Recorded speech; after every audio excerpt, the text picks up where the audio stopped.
예전에 이과와 문과를 판별하는 단어 목록이라는 것이 유행했던 적이 있었습니다. 예를 들어 염소라고 하면 이과들은 화학 물질을 떠올리고 문과들은 동물을 떠올린다는 것이었습니다. 교회와 관련된 단어들 중에도 이런 단어가 하나 있습니다. 은사입니다. 교회와 상관없는 사람들은 이 단어를 보고 소중한 선생님을 떠올리겠지만 교회 다니는 사람들은 능력을 떠올립니다. 오늘은 상당히 오해를 받고 있는 이 단어에 대해서 설명해 보려고 합니다.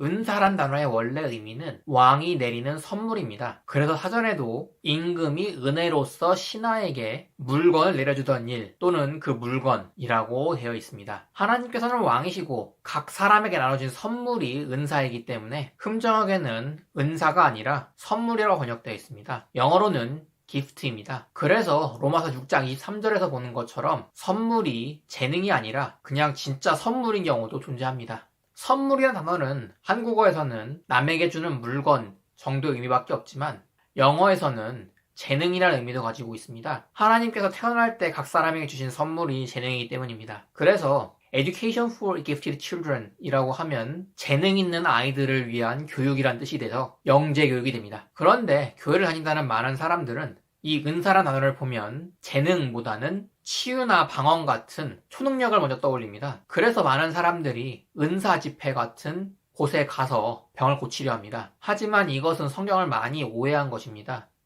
우선 치유의 경우 컴퓨터 게임의 힐러들처럼 원하는 치유가 원하는 때에 이루어지는 것이 아니었습니다. 그렇기 때문에 사도 바울은 자신이 아들처럼 아끼던 디모데의 병을 고쳐주지 못하고 포도즙을 쓰라고 디모데전서 5장에서 이야기하고 있습니다. 방언은 말하는 자신조차 자기가 무슨 말하는지 모르는 소리를 내뱉는 것이 아니라 자신이 한 번도 배운 적이 없는 언어를 말하는 것을 의미합니다. 창세기 11장에서 인류가 하나님을 대적하여 바벨탑을 쌓다가 언어가 나뉘어 뿔뿔이 흩어집니다. 예수님께서 죽으시고 부활하신 뒤 사람들에게 이 복음을 전하기 위해 하나님께서는 이 언어 장벽을 잠시 해제해야 할 필요가 있으셨습니다. 이 때문에 허락하셨던 기적들 중에 하나가 방언이었습니다. 은사란 하나님께서 각 사람에게 주신 재능을 의미하기 때문에 로마서나 에베소서를 보면 하나님께서 주신 선물들에 대해 이야기할 때 수능력 관련된 내용은 안 나옵니다. 오히려 가르치는 자, 주는 자, 다스리는 자, 복음 전도자, 목사 겸 교사 같은 일들이 나옵니다. 은사란 치유나 방언 같은 초능력이 아니라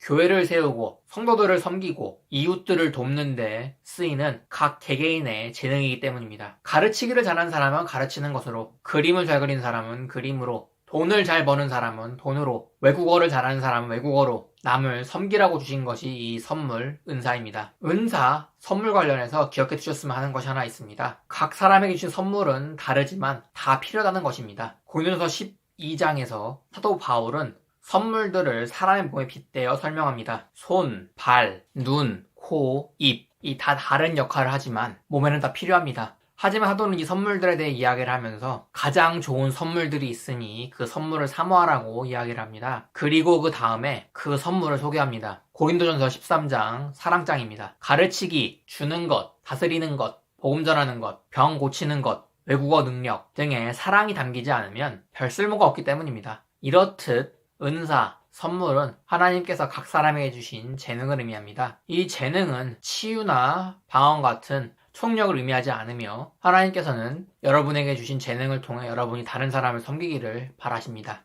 베드로전서 4장 10절을 읽으면서 마치도록 하겠습니다. 각 사람이 선물을 받은 대로 하나님의 여러 가지 은혜를 맡은 선한 청지기로서 서로 그 선물을 써서 섬기라. 오늘 여기까지입니다. 다음에 뵙겠습니다.